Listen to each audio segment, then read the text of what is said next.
Endometrial സിസ്റ്റുള്ള പേഷ്യൻസിൻ്റെ അടുത്ത് പൊതുവേ പറയുന്ന ഒരു ബ്ലഡ് ടെസ്റ്റാണ് CA-125 മാർക്കർ ടെസ്റ്റ് എന്ന് പറയുന്നത്. ഇത് പൊതുവേ നമ്മൾ ഒരു റിസ്ക് അല്ലെങ്കിൽ റെഡ് ഫ്ലാഗ് ഉണ്ടോ എന്ന് മനസ്സിലാക്കാൻ വേണ്ടിയിട്ട് നമ്മൾ ചെയ്യിക്കുന്ന ഒരു ടെസ്റ്റാണ്. അപ്പോൾ എല്ലാ എൻഡോമെട്രിയൽ സിസ്റ്റുള്ള ആൾക്കാരും മാലിഗ്നൻസിയിലേക്ക്, അതായത് ക്യാൻസർ വരാനൊന്നും സാധ്യതയില്ല.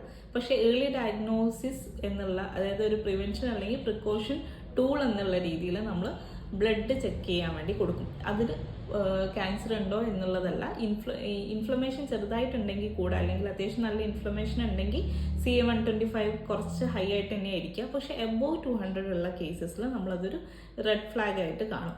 അപ്പോൾ ഇങ്ങനെയുള്ള കേസസിൽ പേഷ്യൻസ് ചോദിക്കാറുണ്ട്, ഇതെന്തിനാണ് ഡോക്ടറെ ബ്ലഡ് ടെസ്റ്റ് ചെയ്യുന്നത്, ഇത് ചെക്ക് ചെയ്താൽ മനസ്സിലാവും ക്യാൻസർ ഉണ്ടോ. അത് കംപ്ലീറ്റ്ലി ക്യാൻസർ ഉണ്ടെന്ന് പറയാൻ പറ്റുന്ന ഒരു ടെസ്റ്റ് അല്ല, പക്ഷേ നമുക്ക് ഏർലി ഡയഗ്നോസിസിന് വേണ്ടിയിട്ട് യൂസ് ചെയ്യുന്ന ഒരു ടെസ്റ്റ് മാത്രമാണ് CA-125 മാർക്കർ എന്ന് പറയുന്നത്.